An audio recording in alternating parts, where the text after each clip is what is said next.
Fala pessoal, meu nome é Ana e tô aqui hoje com mais uma leitura, fazendo desafio, lendo um livro de cada país do mundo. E dessa vez o país é Zimbábue. Estamos ainda no continente africano, que é gigantesco. E o livro é Esperança para Voar, de Rutendo Tavengeru.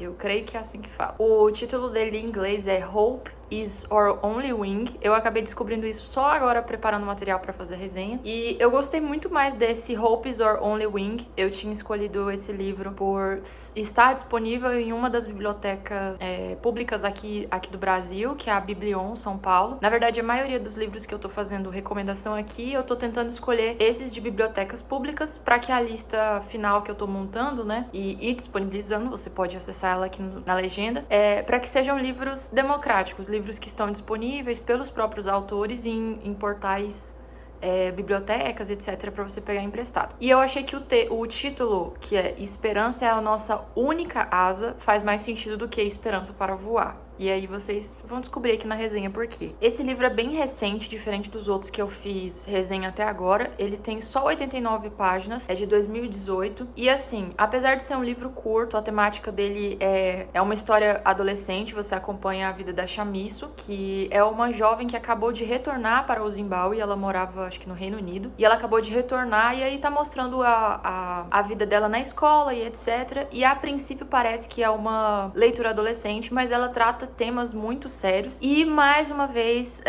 sem querer ser repetitiva, mas todos os livros que eu li até agora da África, os autores africanos, generalizando, porque é um elogio generalizado, eles têm um talento para fazer você se conectar com temas sensíveis, temas sociais mesmo, fazendo você não olhar pela escala macro, mas você analisar como que é a coisa olhando do ponto de vista de uma mãe sozinha, uma adolescente ou então uma criança. Isso acontece também em Persépolis, da Marjane Satrapi, que é do Irã, não é continente africano. Mas é um tipo de leitura que eu tô gostando muito de fazer, que é justamente você entender um contexto social complexo, começando pelo ponto de vista de um indivíduo que viveu naquele local, porque isso acaba sendo mais sensível do que você só pesquisar o que aconteceu no Zimbábue em 2018, entendeu? É uma coisa que, assim, aconteceu em vários livros até agora e tá sendo extremamente enriquecedor. Tô gostando muito mesmo. Esse livro da Rutendo é de 2018, mas ele se passa num período, quer dizer, ele é inspirado num período que aconteceu em 2008. Foi uma crise no Zimbábue que não surgiu do nada, uma crise econômica. E aí eu fiz uma colinha aqui pra ver mais ou menos uma linha do tempo que começa em 1980 com a conquista da independência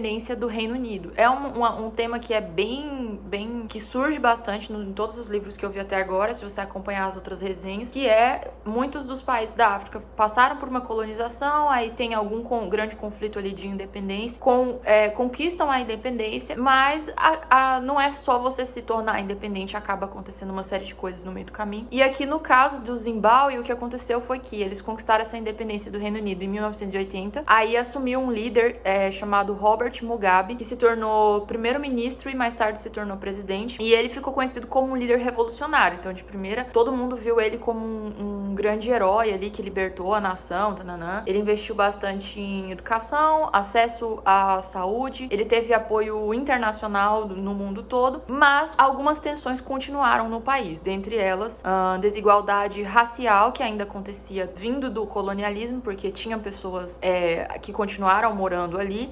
concentração de terras férteis nas mãos de uma minoria branca. Então, teve uma galera que foi morar lá e que continuou acumulando riquezas ali e tal, e isso impactou diretamente na economia e muita pobreza rural, que é uma das coisas que a gente vê mais tarde no livro. Depois, na década de 80, nós temos uma política de violência interna muito grande, porque no meio desse caminho, entre 83 e 87, aconteceu um episódio muito importante, que eu vi que aparece em várias outras leituras que me recomendaram, que foi o massacre Gukurahundi, que foi o seguinte, nossa, isso aqui vai ser difícil de explicar. Uma parte da população tinha oposição contra esse governo que estava instituído, e aí aconteceu uma guerra civil, e nessa guerra civil muitos civis morreram, então ficou conhecido como um massacre, e isso aconteceu na região de Matabeleland.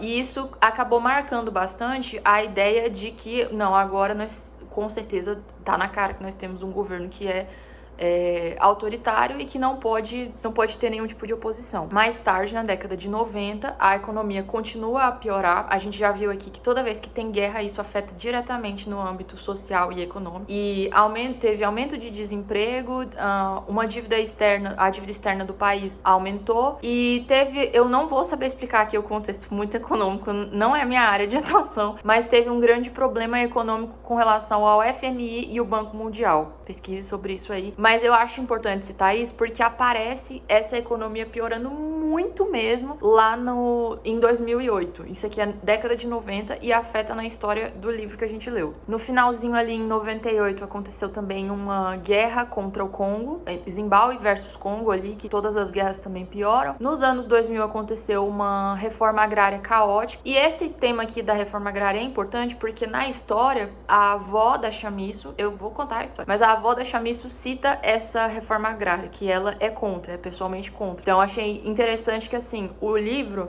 ele, apesar de ser uma ficção, ele tem um contexto muito realista ali. Então, mesmo que os personagens não sejam necessariamente reais, todo o contexto histórico, todo o plano de fundo faz muito sentido mesmo. Mas falando agora do livro, tentando não dar spoiler, principalmente porque é um livro curtinho, então eu acho que super vale a pena fazer a leitura. A gente acompanha a história da Chamisso, que ela é uma adolescente, eu creio que ela tá, tipo, no ensino médio, algo assim, não lembro se especifica a idade dela, mas ela acabou de retornar para o Zimbábue por causa da morte do pai dela. E o pai dela, ele é um jornalista, eles moravam no Reino Unido, e ele aparentemente morreu de um acidente, mas ao que tudo indica, e é o que a mãe da Chamisso acredita, o que a Chamisso também, é que não foi um acidente, ele foi morto porque ele estava investigando problemas de corrupção no governo do Zimbábue. Isso faz todo sentido com o contexto que a gente viu até agora político, de repressão, de governo autoritário, porque ele era um jornalista que estava reunindo provas para divulgar que esse governo estava falhando. Então, quando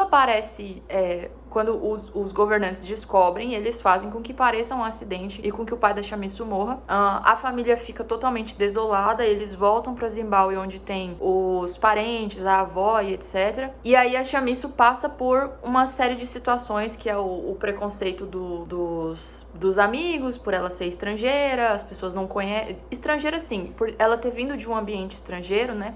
Ela não conhece ninguém, ela não tem nenhuma amizade. A Chamisso também tem uma personalidade muito forte, porque ela acredita no trabalho que o pai dela fazia e agora ela tá morando no lugar onde os caras que mataram o pai dela estão no controle. Então ela é muito, muito hostil com muitas pessoas, é muito inteligente. E a gente já vê um primeiro parâmetro que é, do ponto de vista dela, tem uma diferença muito grande entre a vida que ela vivia no Reino Unido e a vida que ela vai viver agora no Zimbábue, do ponto de vista de qualidade mesmo de vida. Porque, apesar de que ela tá voltando para as suas origens, o livro não romantiza isso. Então ele tá focando ali em mostrar, é um país que está desequilibrado economicamente e isso recai diretamente na vida de jovens que eram para estar vivendo, crescendo, mas que tem que se preocupar que insira aqui tudo que acontece na história.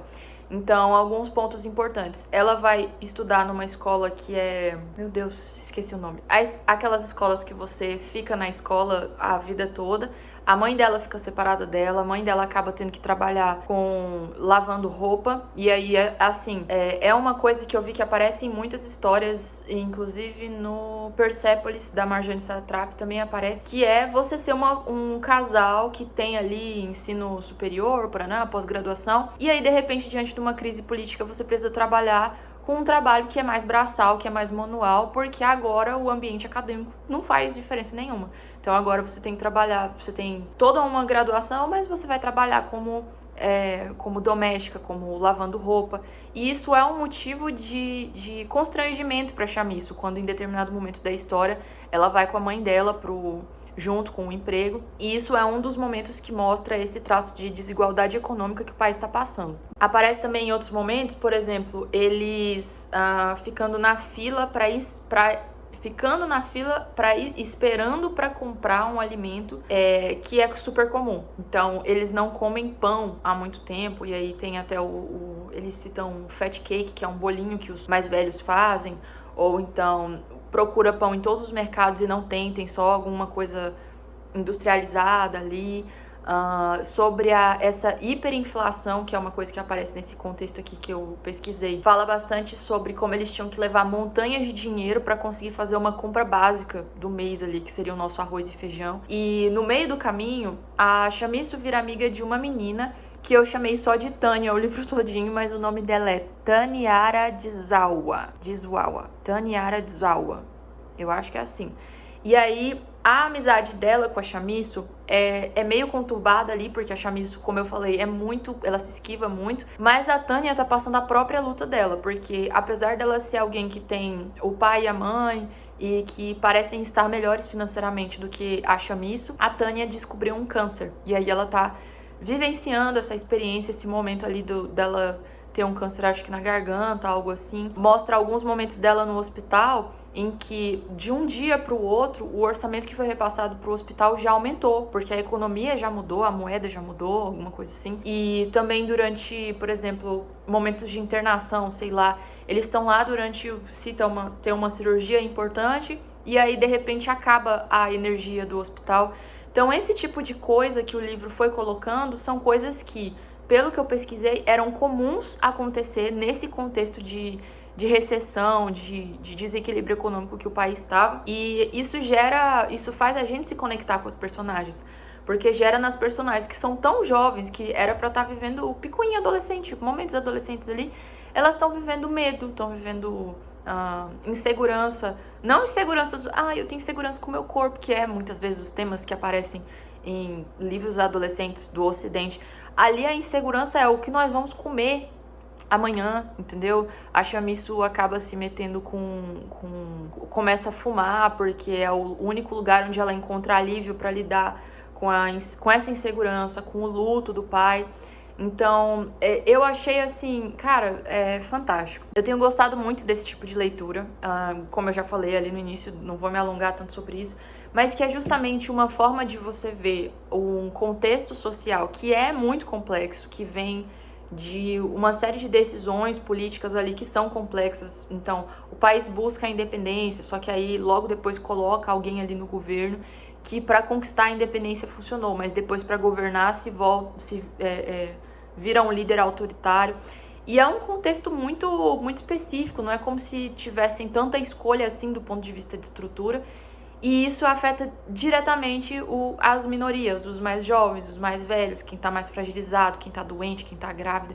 E isso é um tema que aparece constantemente nos livros que eu cheguei a ler, do continente africano principalmente. E eu li poucos ainda ali da Ásia, de países que estão em contexto de guerra, mas eu vejo que isso é comum em países de contexto de guerra, contexto de violência, contexto de repressão social.